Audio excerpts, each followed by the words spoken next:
Good afternoon. Thank you for the intro. We're delighted to be here at this conference. We came from the United States. So I'm going to be teaching, like you said, teaching GIS through Geospatially aware agent-based modeling. This work is done in part by my team and me, SimTable and Redfish Group. Redfish Group is a complexity research organization out of Santa Fe, New Mexico. And we mostly study ecological issues through a complexity lens.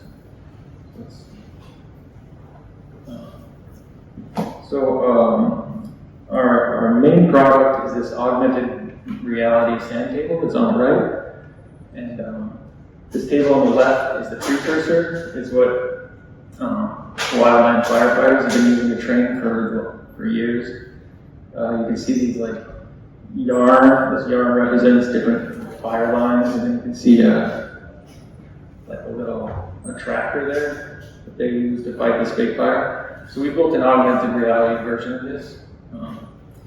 The joke around the office is that this table on the left is a multi-threaded interactive sand table, and this one on the right is just a computer program. Can you spot the garbage collection on the left? That was my joke.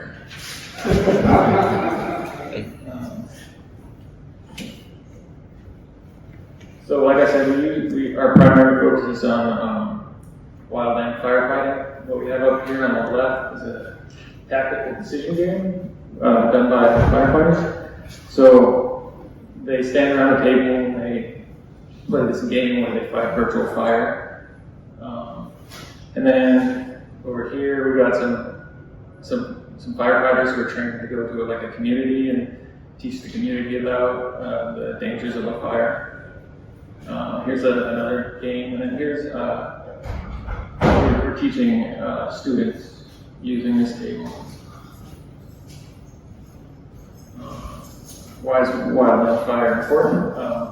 So on the way here, Kaz took a picture of some fire in Rome, around Rome from the train. So it's a big issue. It's becoming more of an issue. We don't have to get into it why. So here's an example of some agent-based models on SlippyMap. So this is leaflet. You can see up here in the corner, we've got like a wind dial, which is blowing this fire to the east. So this model takes into account fuel, elevation, and wind. This model on the right is a smoke model, which just takes into account one wind direction and some topography.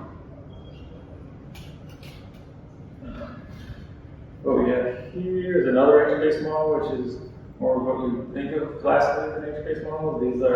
These little dots moving around are considered like automobiles, and they're evacuating these two polygons. So you can see these purple dots are kind of going south, these red dots are going north. So that's like a more classic agent-based model. Then on the right we have like a little flood of a canyon area. So our motivations.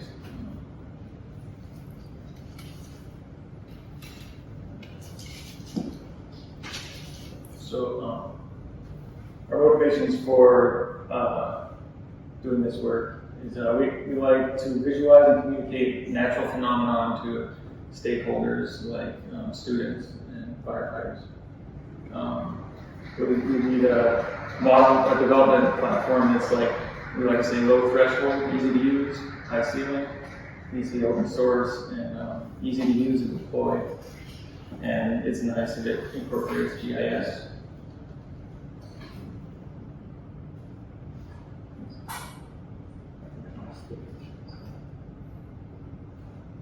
So I guess I'm going to give you a little background on agent-based model. Is anybody familiar with agent-based model? Okay.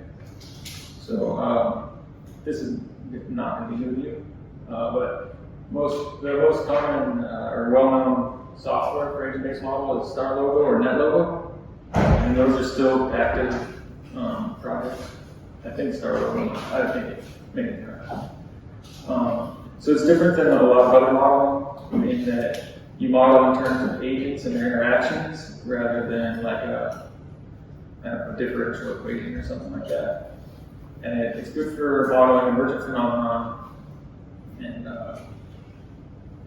and non-linear interactions. But what we have here on the right is like a flocking model, like a bird or fish flocking model. So that model is done with like two very simple rules, and even like a young student could write this model. It's like those little dots have a little sphere where they avoid other dots, and then they also have a sphere where they align and point in the same direction as the other. They're called turtles. But I call them that.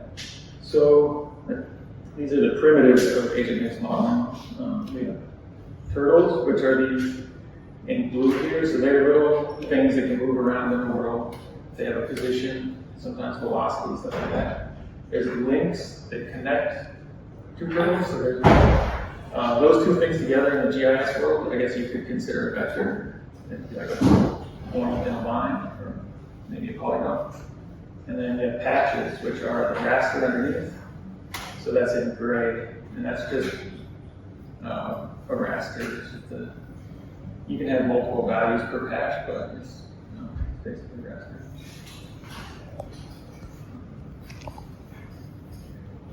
So here's another example of a fire model, which is kind of the basis for our fire model. But this one's really simple. You're going to have a random assortment of trees in this forest, and you have some probability that this fire, which originates on the left-hand side, is going to light its neighbor's trees on fire. And that creates this kind of fractal burn pattern, which is nice. That's what, in a real fire, that's what firefighters like to see. It kind of means that the fire is low intensity. It's not like torching the soil. It's not burning all the trees. It's leaving pockets of old growth mixed in with stuff that can come back. So that's just an example of a pretty easy to write model that has some cool interactions. Here's another model. It's an evacuation model. So those little guys going towards the exits, those are the turtles. They're kind of just flooding towards an exit. This is an interesting model because it actually does pretty well in real life because people are more likely to leave through the same entrance they came in. So it actually works pretty good. Here's that same model on digital elevation grid. So maybe it's a little bit tweaked, this model compared to it, but there's also a lot more agents. So it's basically the same model. They're flooding out of these gates. So what's interesting about this model, this particular model, is that it was used to convince the city of Santa Fe that they needed to enlarge these bridges. So there's like some exits here, and they're slowing down people leaving this field after what's called So's Over. It's like a celebration in Santa Fe. I don't know if anybody knows about it. So I guess now I'm going to talk about the different software that's available for agent-based modeling with GIS.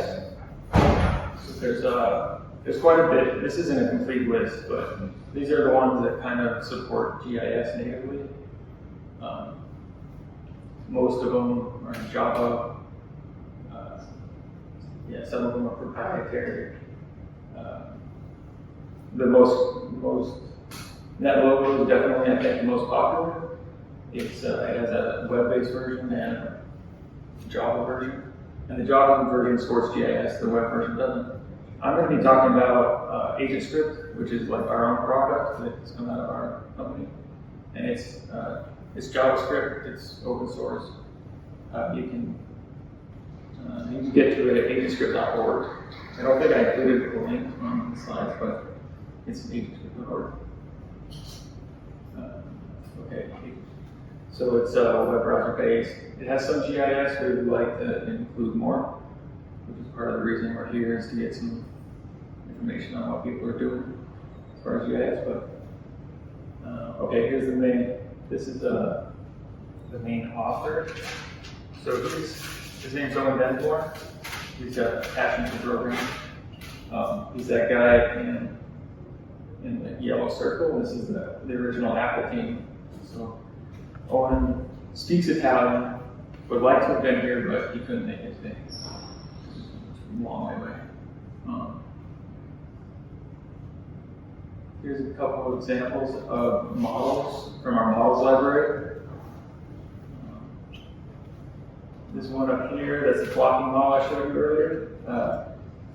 This one to the right is pretty neat. It's an ants model. So these are one of these is a nest, one of these is food, and there's like these kind of yellow and blue things are pheromone fields.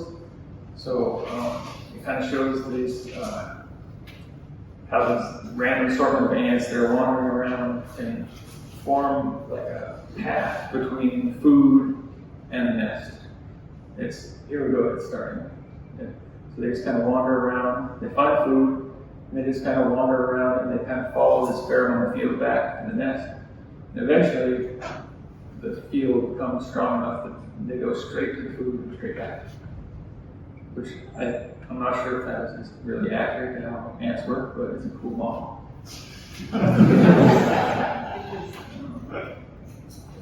Let's see, these are like slime molds. I don't know much about those ones. This is just a, what do you call it? Shallow water model equation. So it's like a very simple patch-based model. Kind of does waves. And this mostly shows the view, the 3D view. And here's another 3D view. And then up here is a view that is on a leaflet map. So it's pretty easy in AgentScript to go from these 2D models to a 3D view and also to a leaflet map view. So I'm going to do a little tutorial real quick, just how to do an AgentScript model. So first I'm starting with a really simple like framework, what do you call it, skeleton. So none of these functions are filled in, but I'm going to fill them in. And missing is a draw function, which I can get in the screenshot. But first we fill in this startup function, which pulls in some elevation data, and then it puts the aspect, the slope, and the elevation into patch variables. So now every patch will have an aspect, slope, and an elevation. So that's the setup. Then I'm going to do a draw. So now we're going to draw the aspect onto the patches. So right here on the right now, this is kind of just to show us that we have something working. So we've got this aspect shown. Now we're going to make it snow. So this is the step function. So this gets called every tick of the model. And every tick, the most important part is every tick we're going to add 0.01 meters of snow to our patches. We're starting with no simplification. We're starting with no snow. And then the next step is we're going to add the logic for an avalanche. So basically the logic says if your snow depth is bigger than your maximum snow depth, which is based on your slope, which is in radians, that's why it's up high there. Flood, give all of your snow to your two downhill neighbors. So basically it goes up and then it just dumps all the snow to its two downhill neighbors. And that creates this kind of cool model that sort of shows avalanche. So we're going to take that model, which may or not be accurate, probably not, and we're going to put it on a 3D view. So basically I commented out this little draw code and put in this 3 draw code. And now I have 5 minutes. Now I have like a 3D view of the same model. And then we're going to comment that out that 3 code, we're putting a leaflet drop code, and now we've got the same model on the 3 on a leaflet now. So how's this related to education? These slides show a class called Geopathways to GIS, I think. Is that what it's called? Yeah. And it was taught in Northern Mexico Community College in Espanola. And they got to fly drones and collect data. They used QGIS and Python mostly. And then they ran some simulations.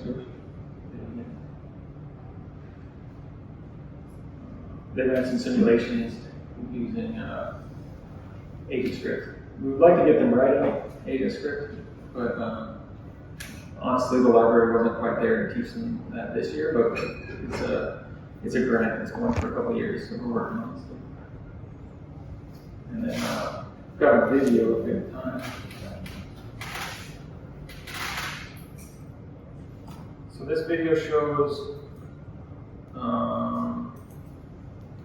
We're showing a flood model to some members of a community that were just recently impacted by fire. And then after a fire, we have a lot of flooding issues.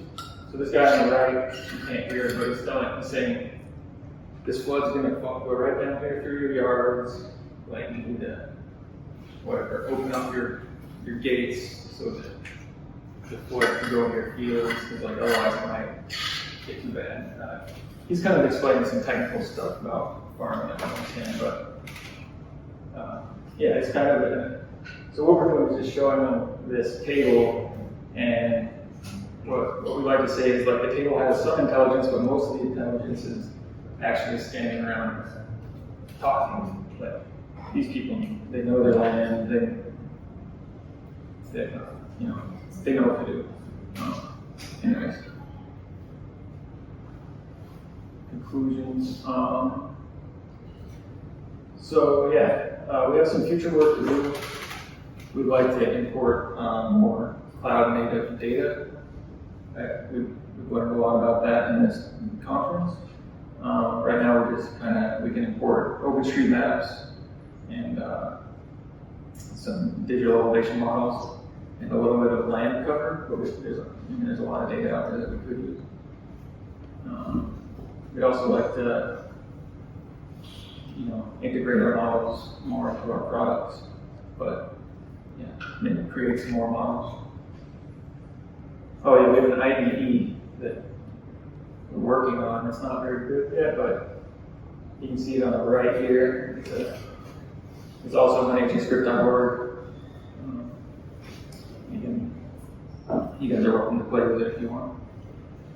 And here's our team.